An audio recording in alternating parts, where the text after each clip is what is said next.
Fala pessoal do canal Thiago Parigiani, mais uma investigação começando aqui, mas na verdade uma análise, né, muito importante de um caso emblemático que muitos aí jovens que estão aí vivenciando essa questão da Marielle, da questão do quem tentou matar o Bolsonaro, lá atrás teve o caso do Amarildo, né? Sempre tem crimes desse jeito aqui no nosso país, acontece de vez em quando, e em 2002 não foi diferente, aconteceu com um prefeito lá do ABC, né, de Santo André, para ser mais exato, que é o Celso Daniel, que está nessa foto aqui, era um prefeito petista, muito promissor, né? Celso Augusto Daniel, deixou a sua namorada Ivone viúva, irmão do Bruno Daniel e mais outros 4 irmãos, né? Em 2002 teve esse assassinato. Celso Daniel, ele entra na política em 1982, faz a primeira campanha e ele vira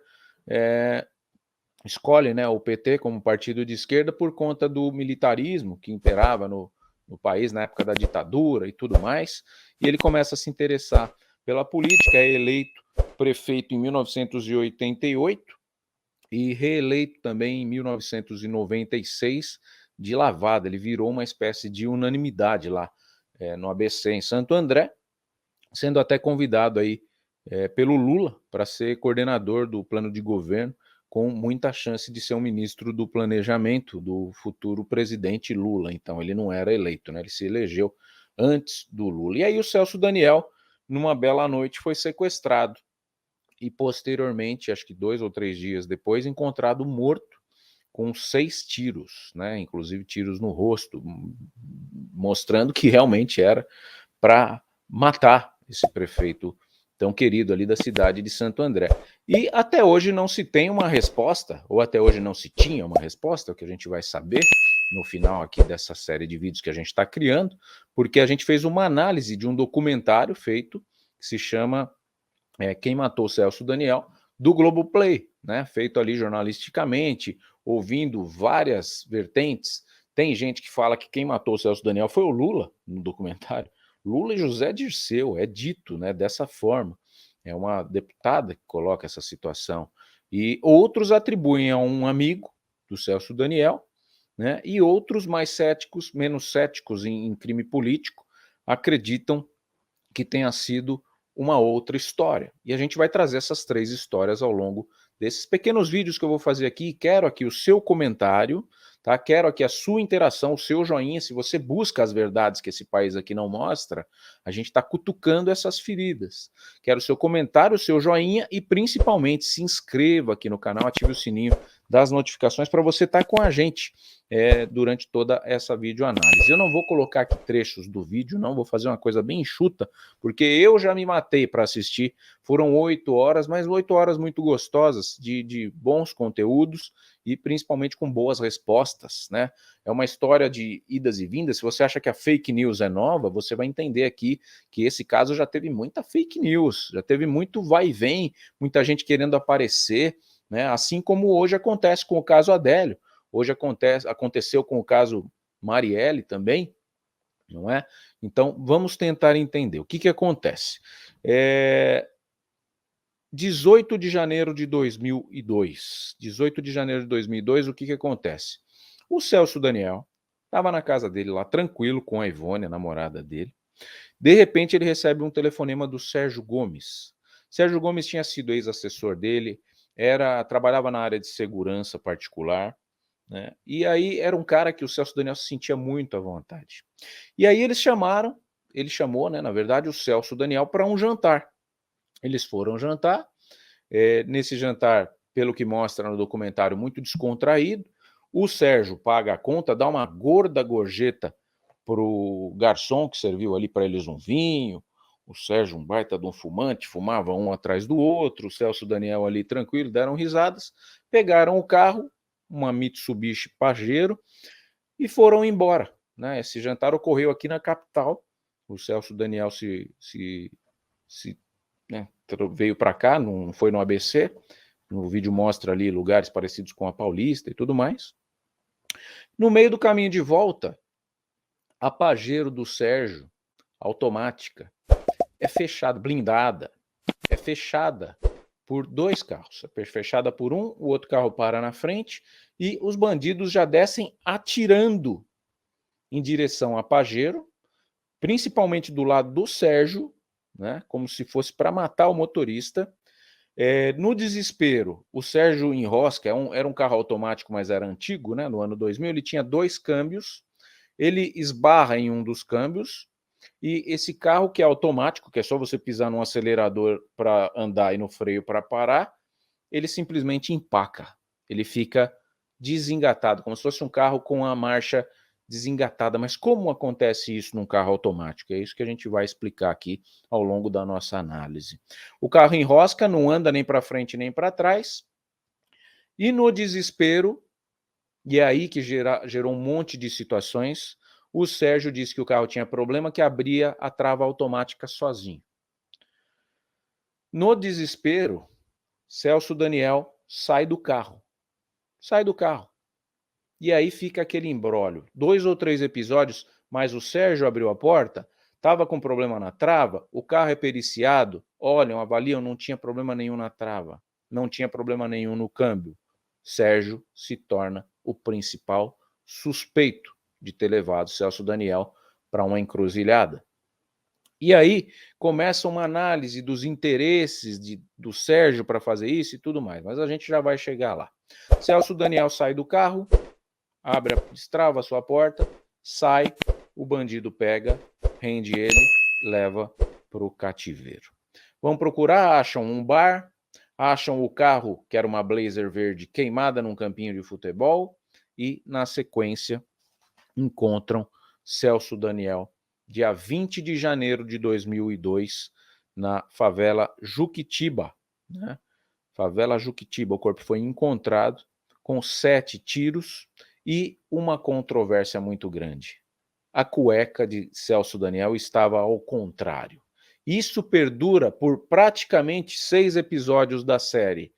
O médico legista falando que estava ao contrário, uma série de divergências, e você fala, foi o Sérgio. Tudo leva a crer que foi o Sérgio Gomes que fez com que o Celso Daniel fosse morto. Tá aqui a foto do Celso Daniel, né? O Sérgio é esse aqui. O Sérgio é esse aqui, ó. Tem um pequeno vídeo ali. Aqui em 2003 repercutindo, isso aqui é um outro bandido. Tá aqui, ó. Que é a lista dos sequestradores.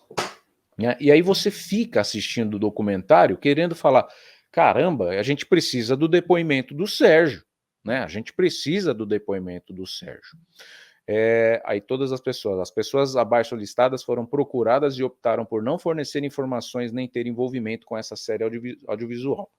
Nem ter envolvimento. Outras pessoas colaboraram com a série e optaram por não gravar entrevista, cumprindo a boa prática jornalista, seus nomes não foram citados, sigilo de fonte. Quem não quis participar? Antônio Palocci, Domingos Paulo Neto, Elizabeth Sato, Hermes Rubens Siviero Júnior, Luiz Inácio Lula da Silva, Maurício Correale, Adriana Pugliese, que ela é citada num determinado momento, Cleilson Gomes da Silva, Eduardo Luiz Correia, Eucide, Itamar Messias, Ivan Rodrigues, João Francisco Daniel, José Edson da Silva, Marcos Bispo dos Santos, Rodolfo Rodrigo de Oliveira e o Ronan Maria Pinto, que é um dos principais acusados também, não quiseram participar. Então, aí fica a investigação em cima do Sérgio muito batendo, vai o carro para a perícia, o Sérgio começa a entrar em depressão, e você fala, foi ele, cara, foi ele, tudo leva a crer que foi ele. Mas por quê? E aí começa a mostrar que o Sérgio ele tinha um envolvimento com esse Ronan Maria Pinto, que era um empresário lá de Santo André, jornalista, dono do Diário do Grande ABC, e ele fazia, o apelido dele era Sombra, né? Ele tinha ligação com empresários ali do ABC, e ele ficou sabendo que existia um esquema de meio que de caixa 2, né, para a questão ali de eleitoral e tudo mais. Todo mundo fala que o Celso Daniel jamais toparia um esquema desse, até que um dia o irmão do Celso Daniel vai no programa Roda Viva, que é o Bruno, e fala que talvez Celso Daniel não fosse tão honesto quanto o pessoal imaginava, né? Ele fala, depois ele no documentário mesmo fala, eu me arrependo do que eu falei porque eu não estava preparado para ser sabatinado por jornalistas. Mas assim, minha opinião, político, né? Um político acostumado com a popularidade e aprendeu a ganhar eleições, foi polido, né, pelo pessoal do partido ali, até a sua própria ex-mulher fala que o Celso Daniel não sabia nem falar, né, que ele ia na feira e não comia a coxinha, não fazia aquela popularidade toda que um candidato precisa. Ele foi lapidado a ganhar. Então, não chegasse ali o José Dirceu, que era o tesoureiro do partido, o próprio Lula, que convidou ele para ser coordenador, e falasse, ô Celso, para ganhar a eleição, precisa ter um fundo, né? Esse fundo pode ter doações e tudo mais, que é a questão que o PT sempre foi acusado, né, por fazer esses caixas 2 de campanha. O Celso talvez não aceitaria, mas também o Celso também não rejeitaria, né, como um político, que era. Ele virou um político, um especialista, vencedor, está crescendo, está na ascendente. É assim que as coisas funcionam no partido. Então, passa no documentário que ele também poderia ter sido conivente com essa situação. Eles começam a desmantelar a quadrilha, descobrem os sequestradores e encontram essa ficha técnica maravilhosa aqui. Então, olha lá. Os sequestradores: Itamar, John, Alemão, Monstro, que é o líder, o Ivan Rodrigues da Silva, e o Bozinho e o Marquinhos. Tá? Essa é a primeira lista que eles prendem, esses daqui. E outros membros da família, da quadrilha, mas que não tiveram envolvimento direto, né? Serginho, Cabeção, Kit, Cara Seca, Sapeco, Cara de Gato. E legal, esse Cara de Gato estava envolvido sim no dia. Os outros aqui participaram do plano, não foram até o carro, e depois vai surgir mais pessoas aqui. Aí tem reportagens aqui do César Tralli e tudo mais.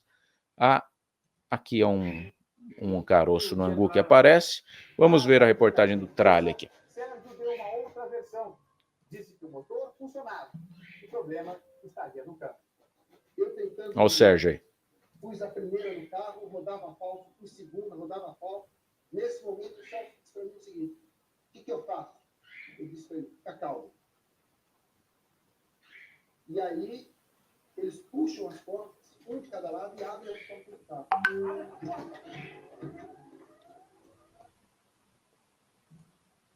Legal, né? Então, isso é a história do Sérgio, que ele conta a primeira versão. Ele conta que abriram as portas. Depois, entrevistada, a esposa do Celso, a ex-esposa, diz que é possível, sim, o Celso ter aberto a porta. Pelo perfil dele de conciliador, de político, de conseguir convencer, assustado pelos tiros no carro, é possível, sim, que ele tenha aberto a porta. Tá? Então, a gente começa a apurar essa história aqui. Se você gostou desse vídeo, que é a conclusão, a gente vai fazer o segundo episódio, para não ficar um vídeo muito extenso, muito grande. Temos as 3 hipóteses da situação aqui, você vai concluir qual é a hipótese verdadeira. Tá? Foi crime político, foi um crime urbano, tá? Quem foi o mandante? Você vai ter as 3 respostas aqui, eu garanto para você. Então deixa o seu comentário, tá? Continua acompanhando a gente, se inscreve aqui no canal, ativa o sininho das notificações para você receber e, principalmente, valida o vídeo com o seu joinha. A gente vai voltar com esse tema aqui, tá? Por enquanto, você já viu. Principal suspeito, análise aqui da série da Globoplay, quem matou Celso Daniel, tá bom? Nesse resumo que eu fiz aqui, são praticamente os 4 primeiros episódios da série. Tá? Aqui, quem está falando no vídeo para a gente encerrar é o advogado do Sérgio, tá? Que consegue, no futuro eu vou falar para não dar spoiler, mas é um cara que ajuda muito a elucidar essa questão aqui do Sérgio culpado ou não. Se enganar. Ele mentia para passar uma ideia de forte. Aqui no depoimento, o senhor disse que as portas destravaram seguidamente e que o senhor, a cada destravamento, procedia no travamento das mesmas. Olha como ele titubeava. O que eu consigo lembrar é que ele puxava a porta. A primeira vez que ele puxou a porta, eu puxei e tentei travar e não consegui. É muito rápido. É impossível. E aí a estratégia aqui nesse caso foi a mais fácil possível para mim. Fale a verdade. Certamente eu devo ter me enganado. Não foi primeiro no dia, na hora. Eu não vou arriscar nada. Eu não tenho nada para promover. Nada. Eu simplesmente... É duro porque você... Ao mesmo tempo que você via uma pessoa suspeita, você via uma pessoa despreparada, né? O que coloca o Sérgio como um grande suspeito é um áudio que foi vazado dele, e consta nos autos do processo, que alguém liga para ele e fala: você viu o que estão falando? A imprensa toda está me culpando, a gente precisa armar alguma coisa. Poxa, esse termo armar alguma coisa foi de uma infelicidade absurda para o Sérgio, né? E ele vai pagar essa conta ao longo da nossa videoanálise aqui, que a gente vai seguir fazendo nesse próximo vídeo. Você não perde por esperar. Eu prometo colocar na sequência, tá? Não quero te prender muito aqui, só não quero fazer vídeos muito longos. Então esteja com a gente que vai valer muito a pena e você vai sair daqui com a resposta de quem matou Celso Daniel.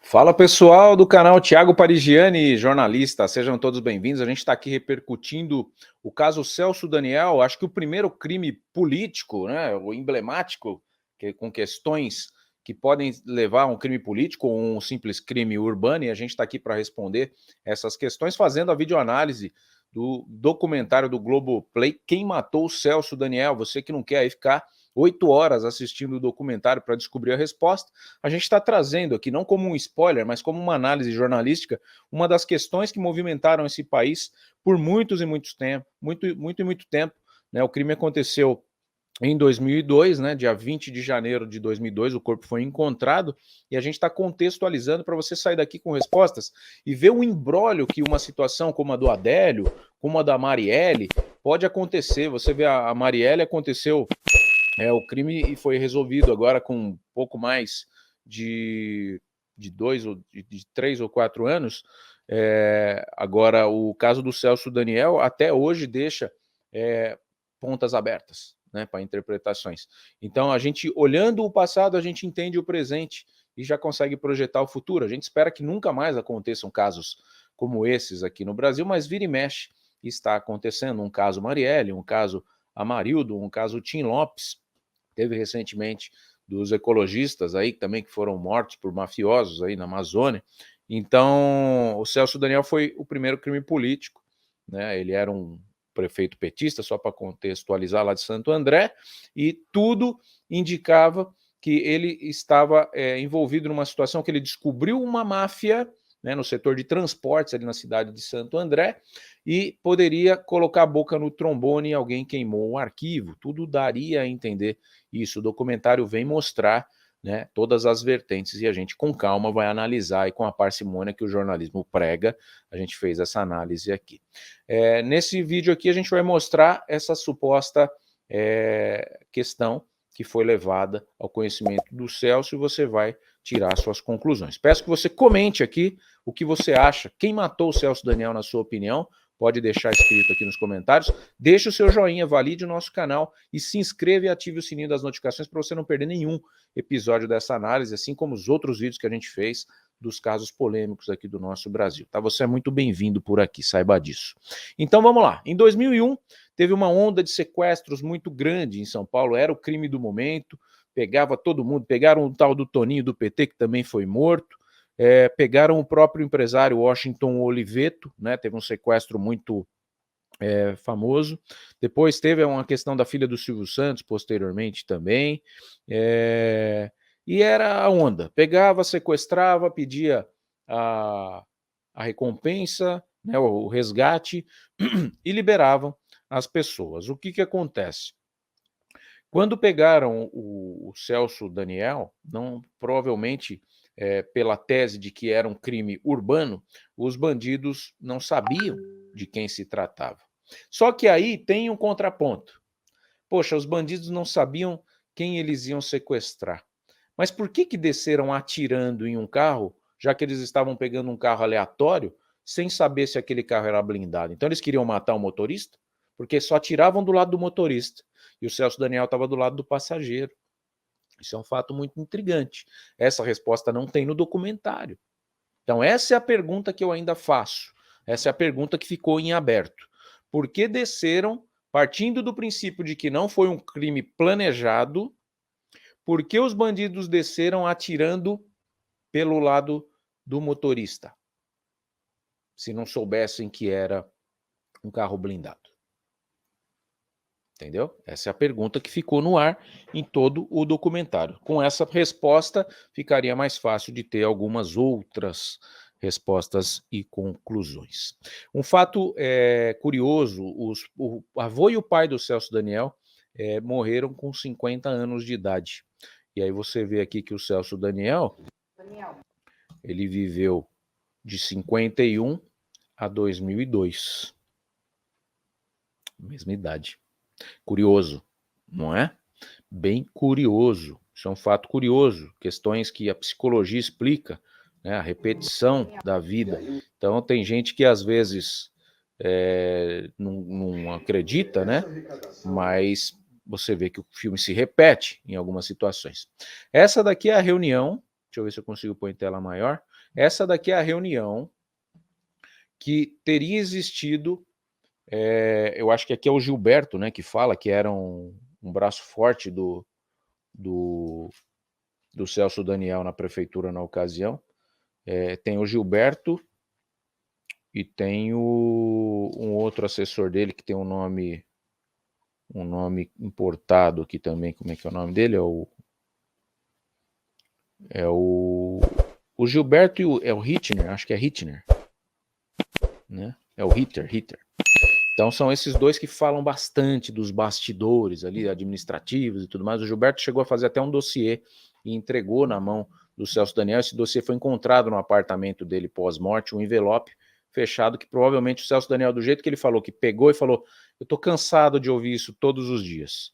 Então quer dizer, talvez ele não queria ver algumas coisas que aconteciam no governo. Passava a imagem de um cara muito honesto e transparente, o Celso Daniel. Tá? Passava essa imagem, a gente não tem como provar agora, é só ouvindo depoimentos. Mas a reunião foi essa daqui, que ficou sabendo que tinha um esquema, né, de arrecadação para verba partidária. Olha só, isso é uma dramatização feita no documentário, né, óbvio. Essa arrecadação ela pode ser feita legalmente ou à margem da lei, do Caixa 2. No caso de Santo André, as campanhas eram feitas, o Sérgio era encarregado. Possivelmente, esse é o Gilberto. Você tinha prática de Caixa 2, sim. Eu me lembro. Irmão do Celso Daniel aí, ó. E o Gilberto entrou logo nesse assunto. Porque foi ele que propôs a conversa. E o Gilberto relatou: havia um esquema de arrecadação de recursos para financiar campanhas eleitorais.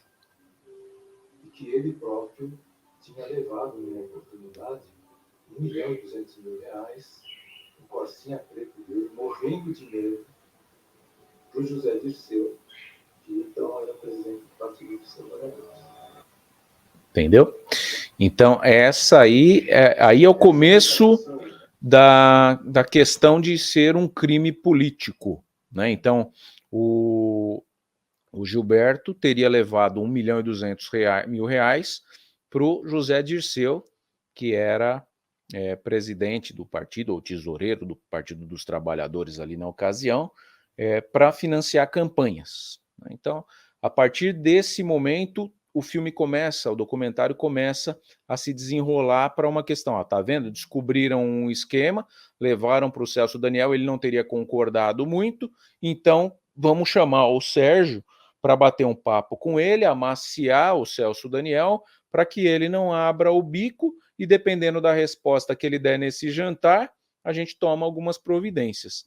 Uma das principais teorias que trazem ali nas conclusões do filme é de que o sequestro era sim para o Celso Daniel, foi direcionado sim, não se sabe se a mando do Sérgio ou não. Depois tem uma questão que eu vou trazer aqui que é importante em relação ao Sérgio, porque o filme inteiro você passa culpando, fala, não, foi esse cara. Pô, era o único que estava com ele no jantar, não é possível, o Sérgio tem culpa no cartório. E depois tem um fato que isenta um pouco ele de culpa assim, né? Você fala, poxa, foi um crime político. Então tá, então pega o Celso Daniel para dar um susto, tá? Pegaram ele ali, o Sérgio supostamente sabia, nessa teoria, tá? Na primeira teoria, e aí era para dar um susto no Celso Daniel, certo?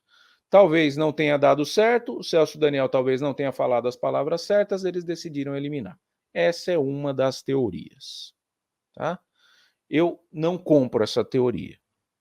Eu não compro essa teoria aí. Outra teoria é de que foi um crime, simplesmente um crime urbano. Crime urbano. Estava ali, aconteceu, os bandidos tinham que pegar o primeiro que aparecia mesmo, e não sei o quê. Deu errado com um rapaz que trabalhava no Ceasa, que tinha uma Dakota vermelha, acabou não dando certo o sequestro. Eles precisavam levar um carro importado, pegaram o primeiro carro importado que viram e levaram, mas não levaram o carro. Pegaram só o passageiro. Por que pegaram só o passageiro? Se normalmente o dono do carro é o motorista.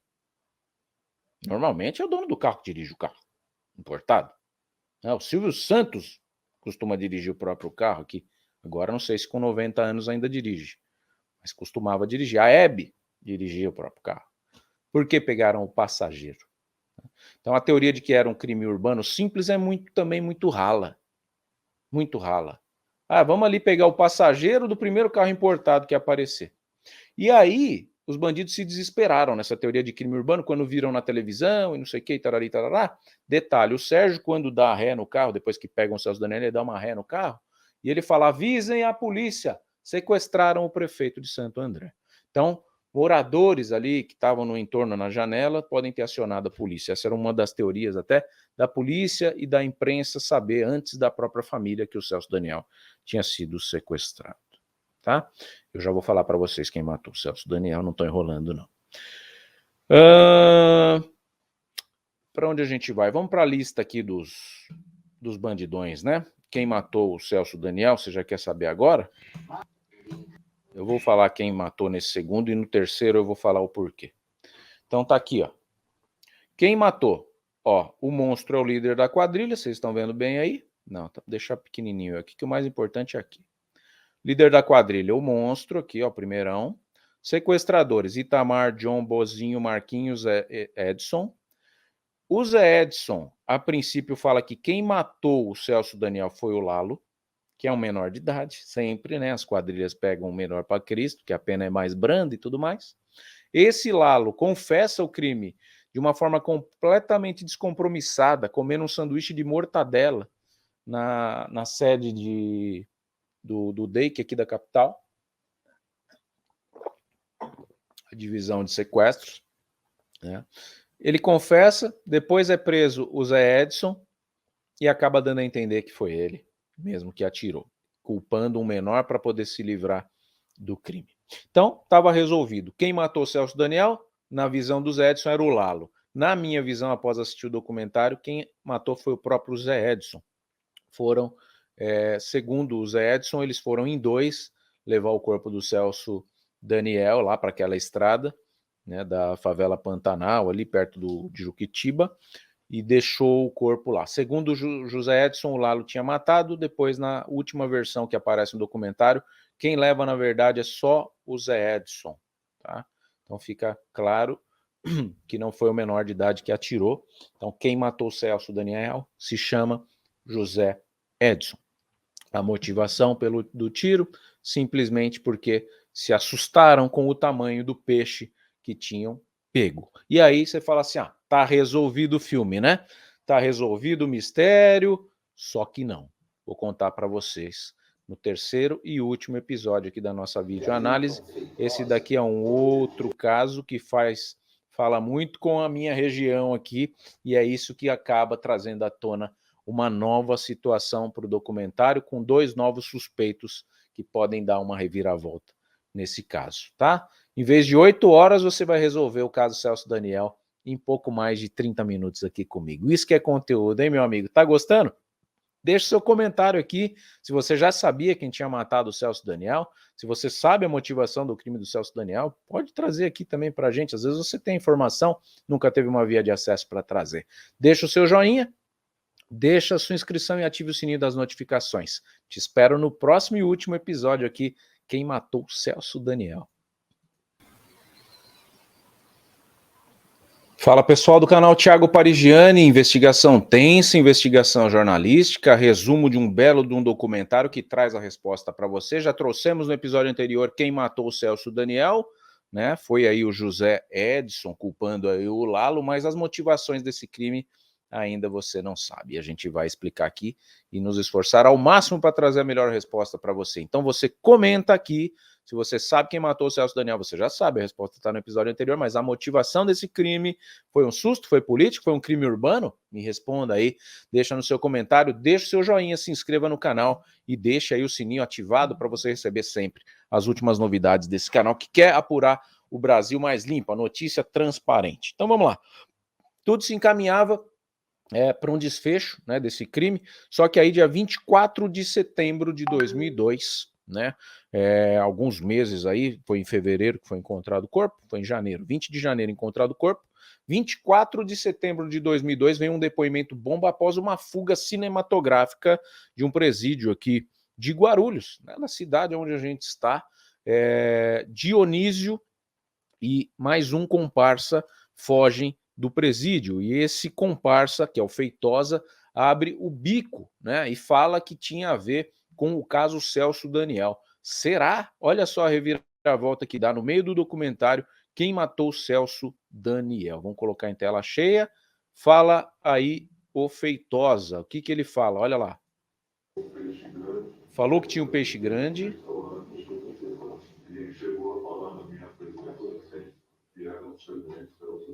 Olha isso. Aí as conclusões que eu passei por si só a ligar as pessoas, né? Até que eu vi a reportagem do arrebatamento do Celso.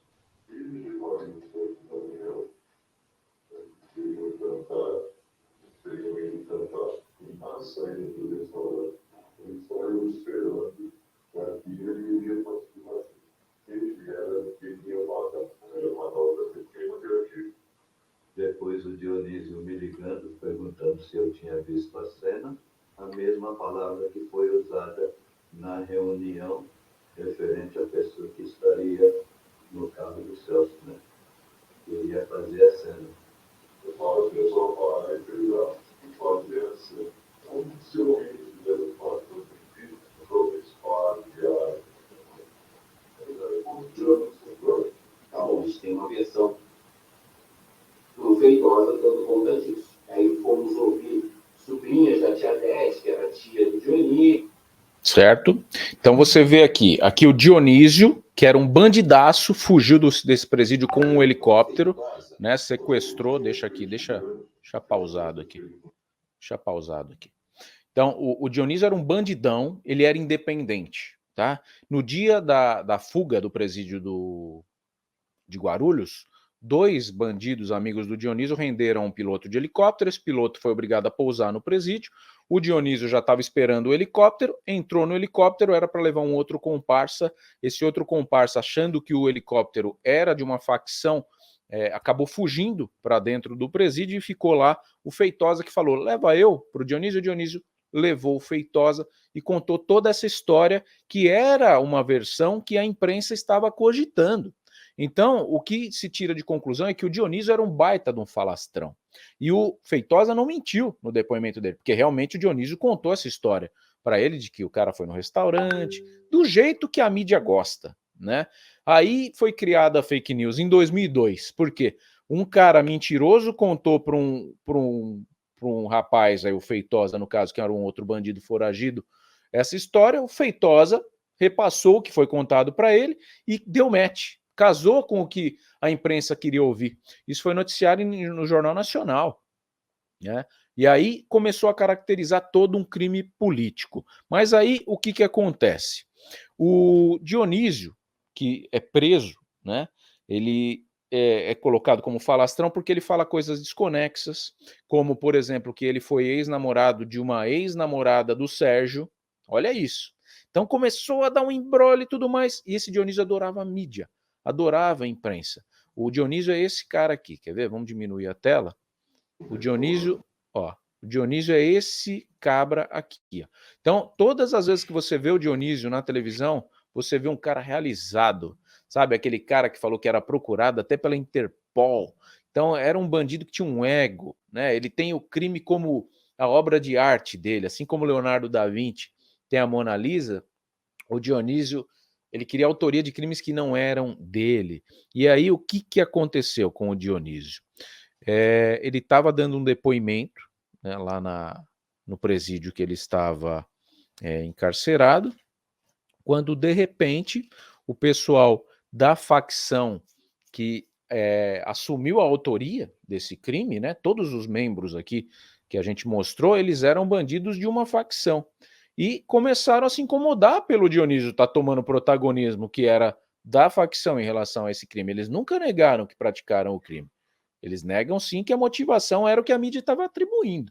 E a gente vai chegar lá ainda nesse episódio.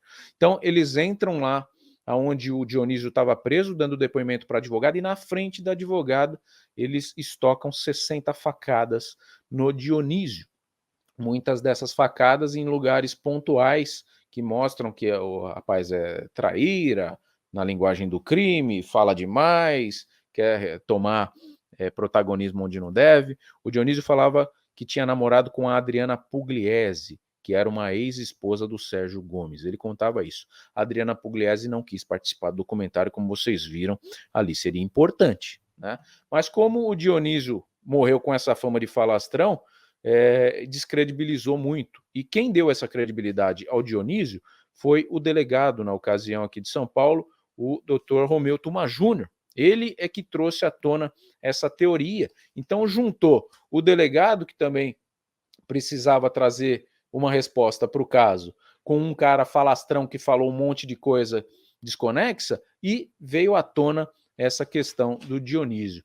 E, obviamente, né, a situação do Sérgio ficou um pouco mais complicada. E antes mesmo não, posterior à morte do Dionísio, ele ficou, o Sérgio foi preso, e a situação do Sérgio, na verdade, só foi resolvida por conta de uma CPI que fizeram no dia 17 de novembro de 2005, e aí fizeram uma arcariação, levaram ali o Sérgio e ficou diante de todos os bandidos da facção, né? Ele ficou diante de todos os bandidos ali, e na ocasião nenhum bandido atribuiu o crime ao Sérgio. Então isso fez com que o Sérgio fosse libertado. Todos esses bandidos aqui, ó, todos os membros da quadrilha, liderada aqui pelo Monstro, ficaram de frente com o Sérgio nessa CPI. A gente tem aqui, ó, o Sérgio preso. Um esquema de corrupção de Santo André e tentou desmontá-lo. Isso feriu os interesses, em especial do empresário Sérgio Gomes da Silva, que é um dos denunciados nesse esquema, formalmente. Isso é o Ministério Público, né, o promotor? Ele antes e depois, né, no documentário, então ele falando que o Sérgio, né, foi um dos indiciados, e posteriormente, o Sérgio preso aqui, você vai ver o trecho do filme.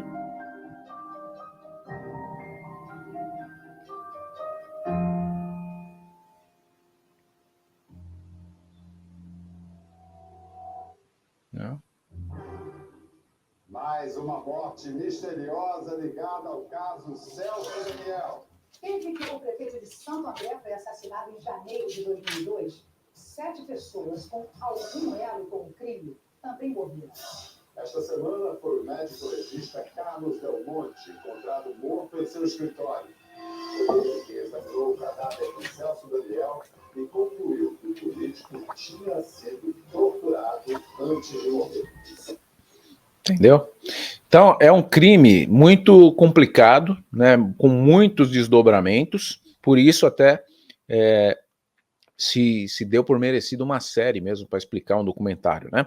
As 7 mortes que o Pedro Bial e a Glória Maria, que Deus a tenha, falaram foi Dionísio, dia 10 de abril de 2002, que a gente já falou aqui, as facadas.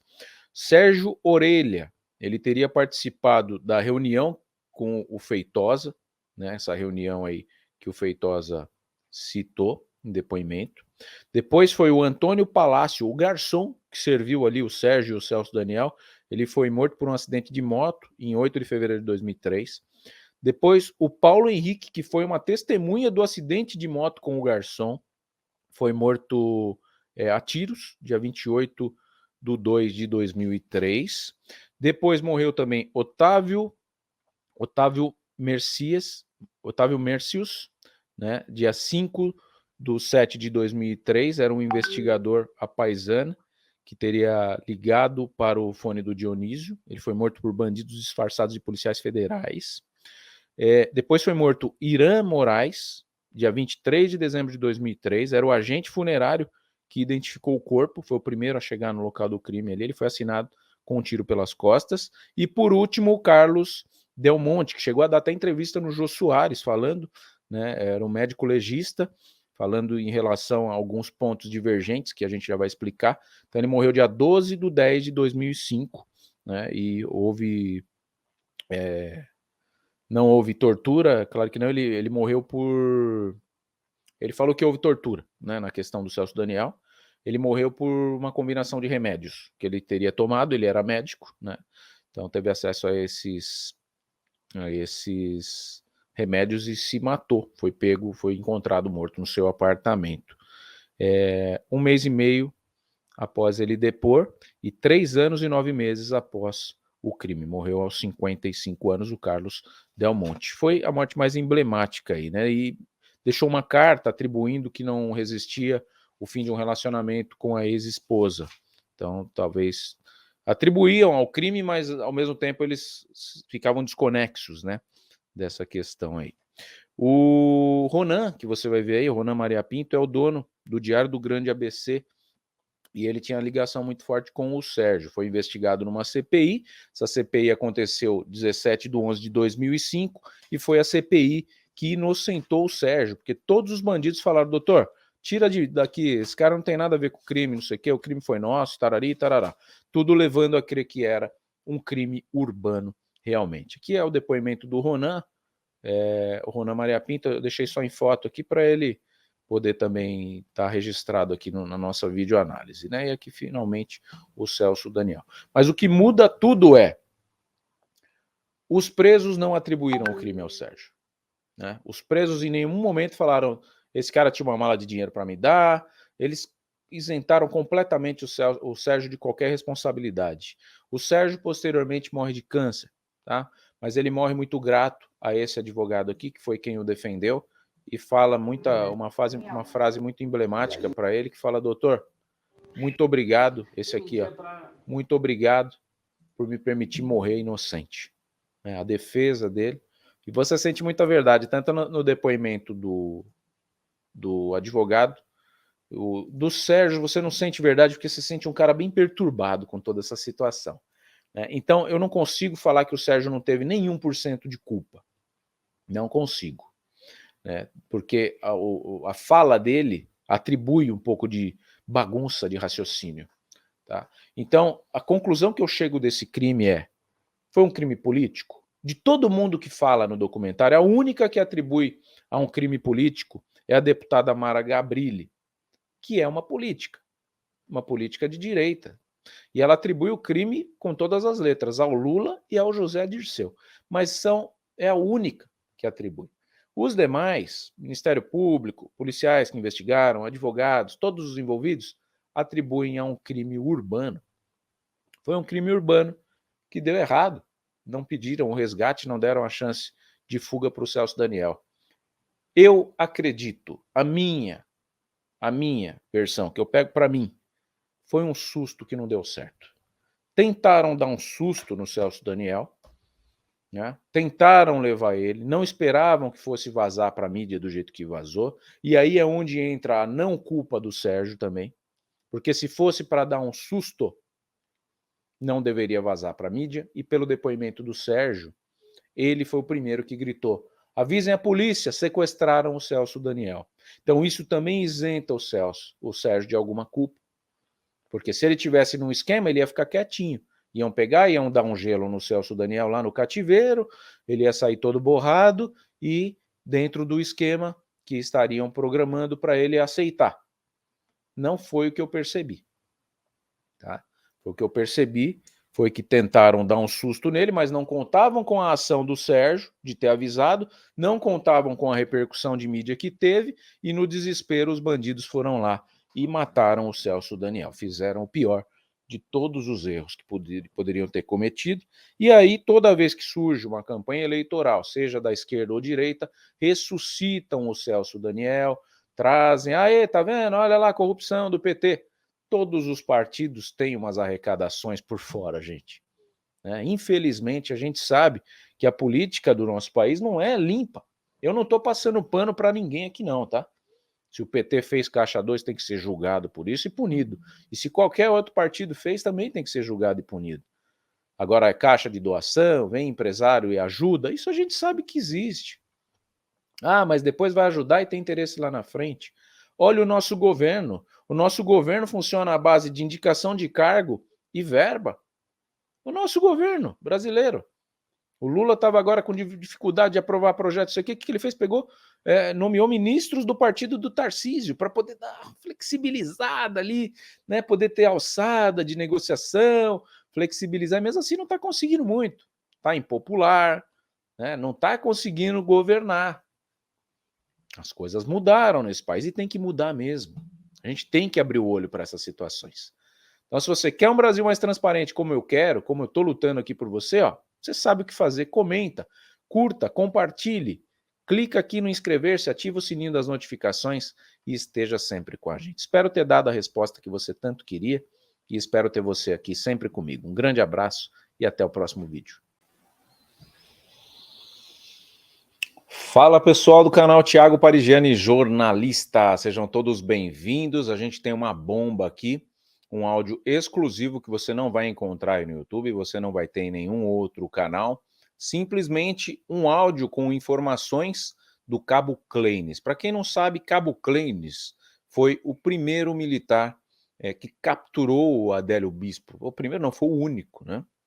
Logo depois da facada, Adélio cai ao chão, a gente já está atrás do Clenis para saber em relação a isso. Ele se encontra preso, num presídio militar, né, em Juiz de Fora, se eu não me engano, em Minas Gerais, ou é Montes Claros ou é Juiz de Fora. A gente está com alguns contatos ligados a ele, que nos mandaram esse áudio, que você vai ouvir aqui na íntegra. Eu vou contextualizar para vocês quem é o Clenis, e vou mostrar o áudio, vou mostrar os depoimentos, e por que será que Clenis está sendo mantido preso, aguardando um julgamento por mais de 90 dias, sendo que na lei o que prega é a prisão preventiva por até 90 dias. Né? O Clenis está preso por mais do que isso. É pai, né? É filho, tem familiares e se encontra preso.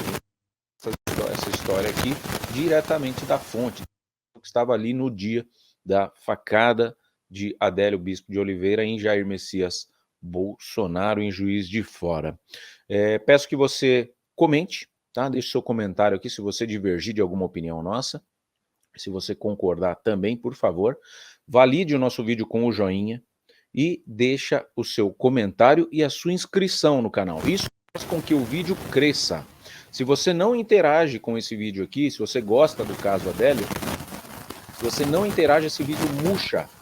O vídeo murcha, as pessoas não voltam a procurar a gente em relação a isso. Muita gente envolvida no caso Adélio tem nos procurado aqui no canal para querer falar. A gente vem apurando e realmente, nesse caso aqui, a voz do Cabo Clenis foi apurada, foi confirmado, e você vai entender quem é o Clenis, o que ele fez e o que ele pode saber que ninguém sabe. Né? Tem informações de que o Clenis sabe de coisas tão importantes quanto o Adélio e que ninguém sabe, que não foram trazidas à luz do holofote. Então esse é um vídeo exclusivo, gente. Divulgar e a mostrar essas informações, porque isso pode mudar o caso completamente, pode trazer à luz dos holofotes aqui fatos novos que ninguém apurou, porque ainda tem coisas não apuradas na questão do caso Adélio Bispo Oliveira. Por isso que não temos uma resposta definitiva. Quem é o mandante, quem paga os advogados e tudo mais. Tá? Vamos tentar buscar essa verdade comigo? Topa aí? Toca aqui.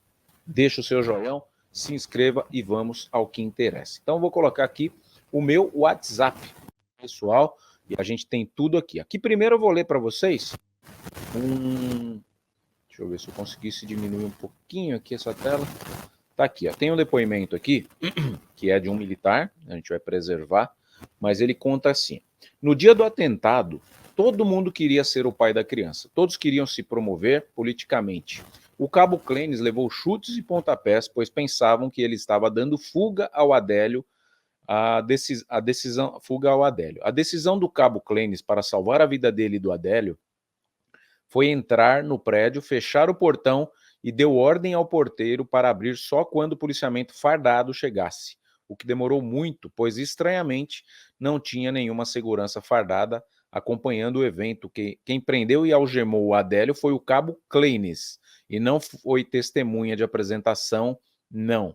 Ele foi o autor da prisão do Adélio. No dia dito mundo queria ser, no dia todo mundo tá errado aqui, né?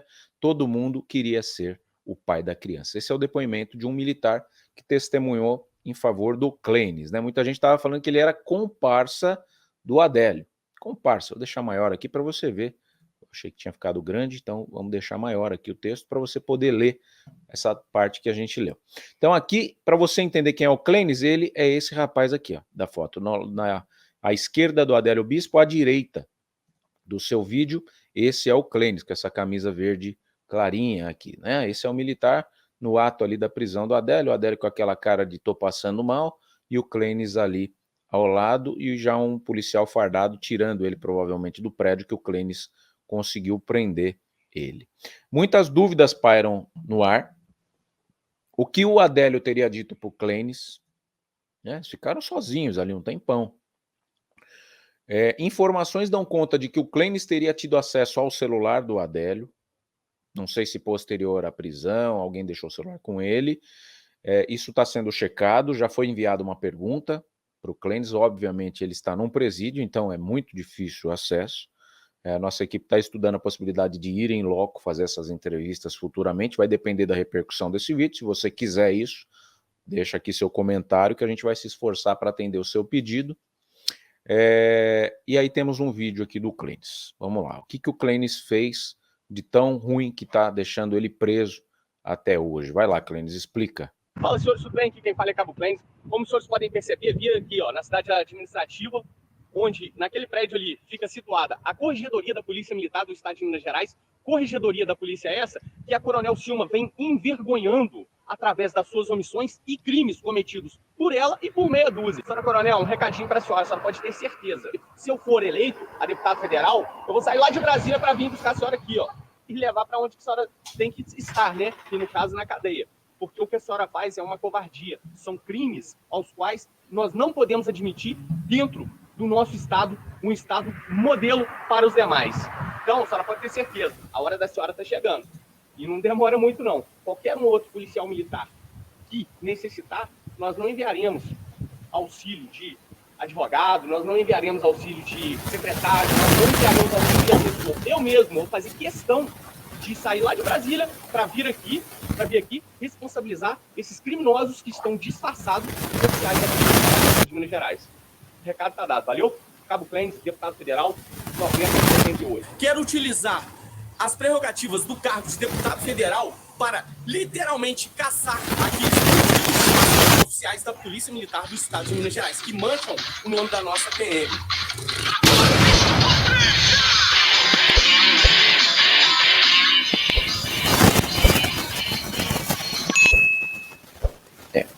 Todo mundo que bate contra coisas erradas nesse país aqui sofre represálias, né?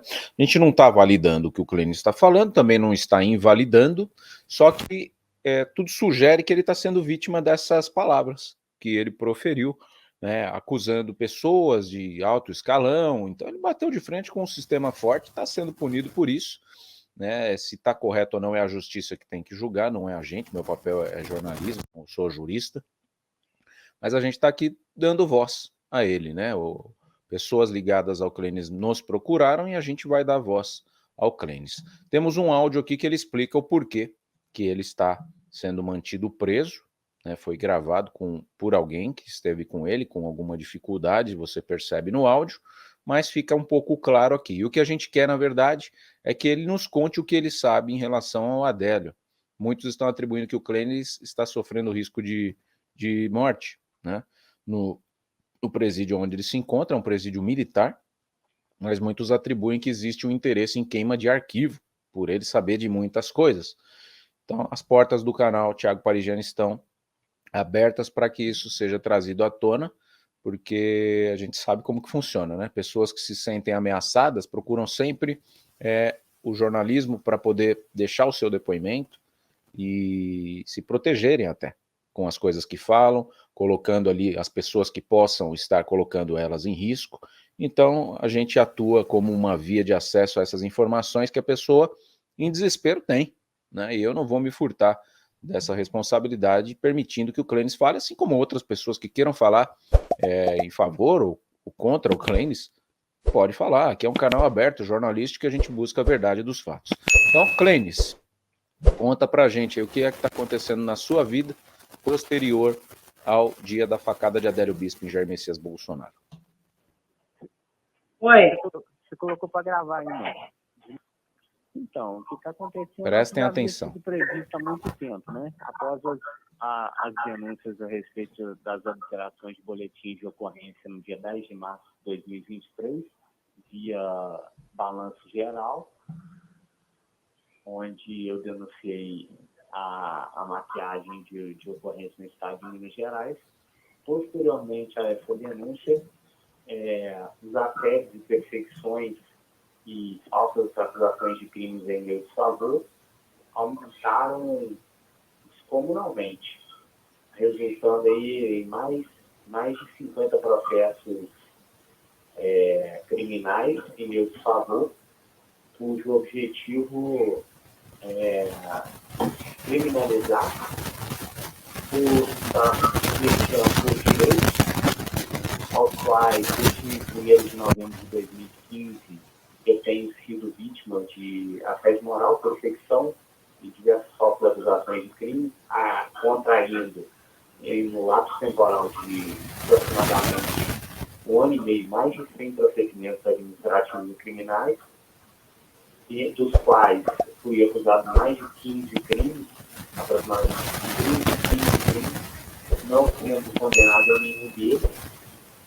por continuar pleiteando por justiça em detrimento aí aos 3 processos que eu respondi no Tribunal de Justiça Militar. O processo 00004-53-2017, 913-0003, no processo 00000 1341,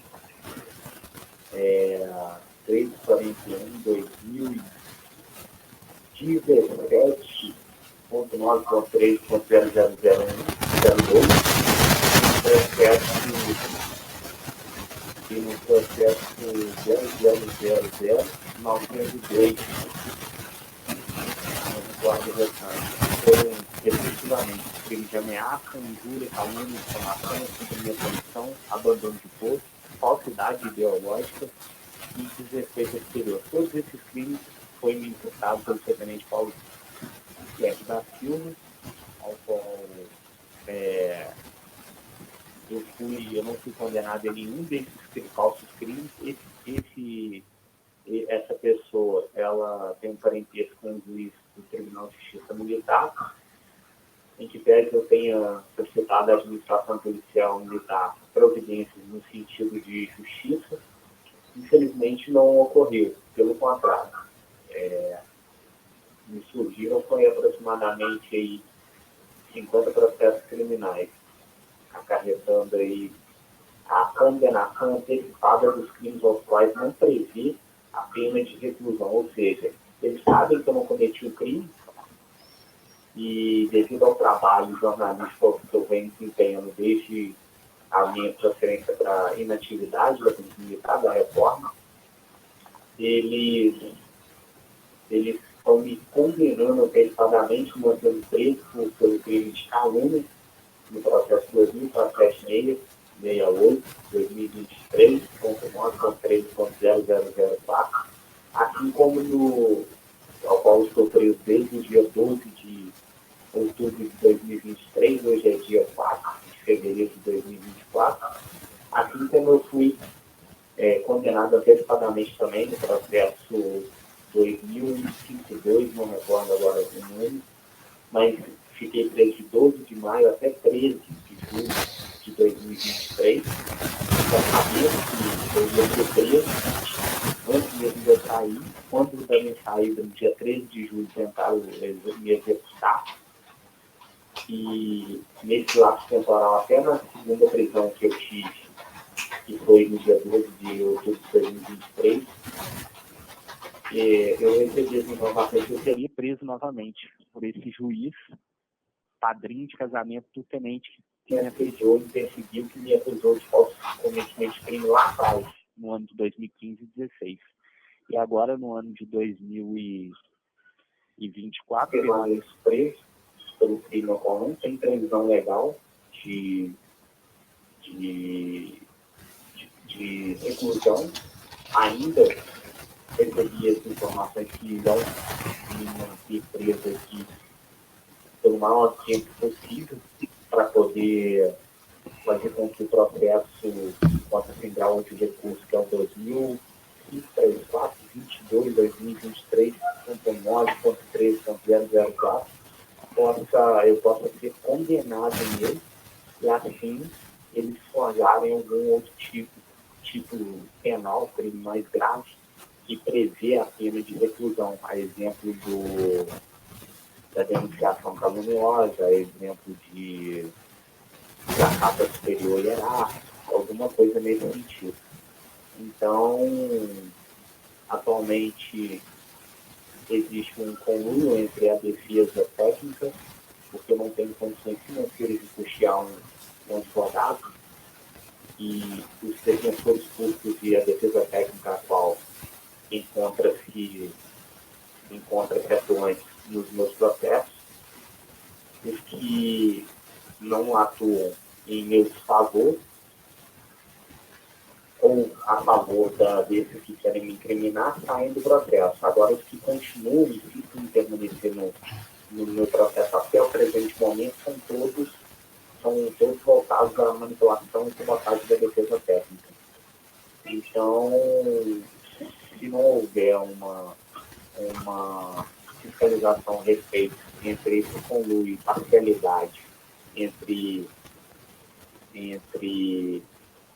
oficiais da Polícia Militar, representantes do Ministério Público e representantes do Tribunal de Justiça Militar do Estado de Minas Gerais e Defensoria Pública, no sentido de fiscalizar todas essas denúncias que estou fazendo a respeito desse conluio em vista e em busca da manipulação e da sabotagem da defesa técnica. Infelizmente, eu vou continuar tendo a minha liberdade privada por pleitear por justiça, né? É triste que a gente vê no ano de 2024 ainda exista isso, principalmente dentro dessas honradas instituições, né? Que é a Polícia Militar, que é o Tribunal de Justiça Militar, na nona promotoria do Tribunal de Justiça Militar, bem como na própria Defensoria Pública e alguns advogados ativos. Os processos aos quais tem sido respondido enquanto preso, não me é fornecido a cópia dos processos, acesso ao processo, nem físico, nem digital, nem assistir a depoimentos de testemunhas, de acusação, de defesa, nada. Simplesmente para poder manipular e sabotar minha defesa técnica para que eu não possa obter a justiça e os verdadeiros culpados, né, autores de crime, possam serem responsabilizados.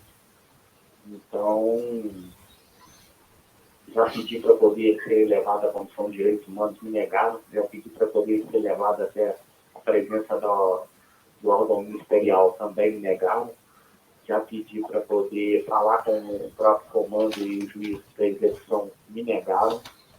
Os relatórios médicos, os relatórios feitos por mim não são concedidos de segunda via, estão sendo extraviados. Estou sendo submetido a tratamento de ser chamado de vagabundo, viadinho, por quem tem responsabilidade de fazer a minha cautela, a minha escolta. estou confinado em meio a uma cela onde foram diariamente surgem insetos. Insetos tem como animais de peçonha, exemplo de aranha, lacaia, escorpião, enfim, diversos fatores aí que estão corroborando aí para um sentir torturado, física e psicologicamente, onde, inclusive, no dia 1º de novembro de 2023 a 1º de novembro, a 5 de novembro de 2023, eu solicitei atendimento de urgência odontológica, infelizmente não me foi concedido. E já foi denunciado que o intuito dessas pessoas é tornar-me alienado mentalmente, para fins de eximir as autoridades denunciadas por mim através do trabalho jornalístico, social, factual, qual eu exerço. E assim, eles não serem responsabilizados civis, administrativamente e criminalmente, ocorrendo o verdadeiro tribunal de exceção no estado de Minas Gerais, onde autoridades não tomam providências efetivas no sentido de realmente alcançar a justiça. Segundo informações, um dos responsáveis aí por estar fazendo isso é o atual comandante da Polícia Militar do Estado de Minas Gerais, que tem, inclusive, segundo informações, em tese utilizado aí o tráfico de influência para poder manipular minha defesa técnica também, e suprimir esses direitos e conceder esse tratamento humilhante, degradante, né, contra a dignidade humana. Tudo isso todas essas denúncias, elas estão formalmente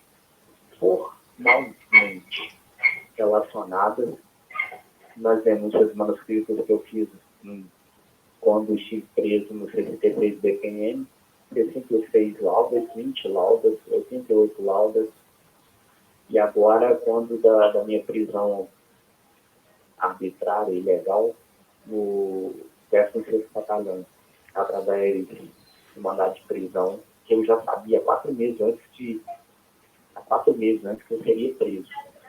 Então, confirmando isso no dia 10, ou seja, dia 10 de outubro, desde meados de junho, que eu já sabia que quando eu saísse da prisão do 66 BPM, eu seria preso. E aí essas informações continuaram chegando até quando eu saí no dia 13 de julho, tentaram me executar, não conseguiram. As gravações estão todas no YouTube. Quando foi no dia 10 de outubro, eu recebi a informação que já tinha um mandado de prisão, que estava circulando no meio das autoridades as quais querem me incriminar. E esse mandado de prisão já havia sido expedido pelo juiz Dr. André Mourão, que, por sua vez, somente no dia posterior, no dia 11 de outubro, que seria autorizado, que seria expedido esse mandado de prisão, ou seja, através do Conselho de Justiça. Um mandado de prisão que foi, conforme o processo 2007-668, foi expedido no dia 11 de outubro de 2023, às 17 horas e 11 minutos, eu já tinha, assim, recebido no dia 10 de outubro de 2023, não obstante todas essas informações que me foram repassadas entre o lapso temporal da minha prisão no 66 até essa prisão que ocorreu no dia 11, que eu me entreguei. Tanto é que no próprio boletim de ocorrência eu fiz questão de fazer constar que a solicitação para poder consultar em tempo real o mandado de prisão, e foi constatado através da autoridade policial que, de fato, o mandado de prisão teria sido expedido no dia 10 e não no dia 11, no dia da audiência. Ou seja, antes da audiência já tinha mandado de prisão. Então, enfim, é necessário urgente providência nesse sentido. Obrigado. Meu nome é Clêncio Pinto Oliveira, cabo do Estado de Minas Gerais, reformado, e meu próprio jornalismo factual em atividade. Hoje é dia 4 de fevereiro de 2023. Obrigado.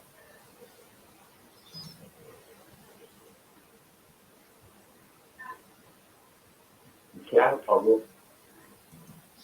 Então é isso.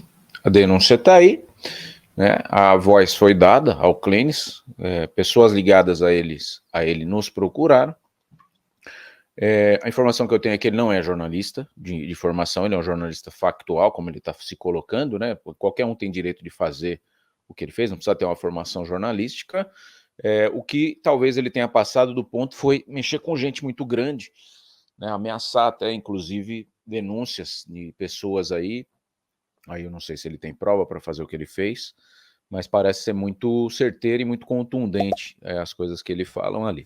Para contextualizar, o Clênis, no dia da facada, ele estava em campanha, né? Ele já era candidato a deputado, se eu não me engano, e deputado federal, né? E ele estava em campanha, porque o partido dele era ali, estava junto com a campanha do Bolsonaro e tudo mais, por isso que ele estava ali. E ele tem o Oliveira no nome. Então isso também chamou a atenção num primeiro momento, apesar de ser um sobrenome super básico, né? Adélio Bispo de Oliveira, o Clênis também é Oliveira.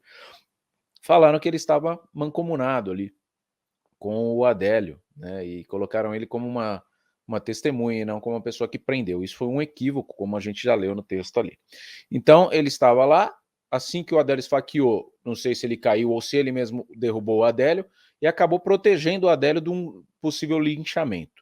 Posterior a isso, ele algemou o Adélio, levou para um prédio, trancou ele ali e falou para o porteiro, só abre para policiais fardados, para evitar que alguém entrasse ali para linchar o Adélio Bispo Oliveira. Ficou com ele um tempo sozinho, e posterior a isso a polícia veio e ele foi para a vida dele, o Adélio também, ele assinou o termo ali e tal, de que ele participou da prisão, né, e foi liberado. Na minha opinião, toda essa represália, essa prisão, pode ser que não tenha nada a ver com a questão do Adélio, sim por ele ter batido de frente com essas autoridades.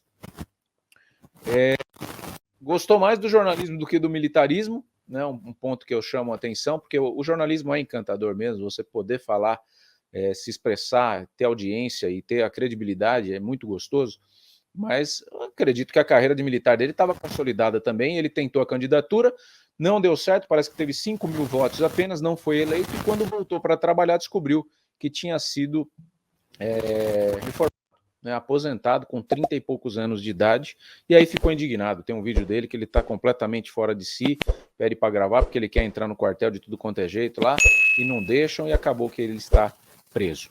Tenho também a informação de que, posterior à facada, ele passou alguns dias com o Bolsonaro, tá? Isso acabou até gerando vaidade dos seguranças pessoais do então candidato à presidência, Jair Messias Bolsonaro, e ele acabou saindo dessa casa, do convívio do Bolsonaro, depois de uns 10 ou 12 dias, por conta dos seguranças mesmo questionarem, falaram, qual que é o seu interesse, o que você está querendo, né, e não sei o quê, e ele falou, eu acho que, né, gerou uma vaidade ali dos seguranças pessoais do Bolsonaro. Isso é um depoimento que a gente tem de uma testemunha nossa aqui, de uma fonte boa nossa aqui, que a gente vai manter em off no maior sigilo possível, pelo respeito e pela consideração dessa pessoa que confiou a gente essas informações exclusivas. É um vídeo exclusivo, tá? Um dos poucos vídeos exclusivos que a gente tem aqui no canal, então valorize esse conteúdo. Se você gostou, se você quer ouvir mais o Clênis, a gente já está em busca de outras respostas para vocês aí, principalmente do dia da facada. Deixa aqui o seu comentário, não saia desse vídeo sem interagir. Deixa o seu joinha, se inscreva no canal e ative o sininho das notificações para você encontrar a gente e seguir antenado em busca de um Brasil mais transparente. Firme, verdadeiro, melhor para todos nós.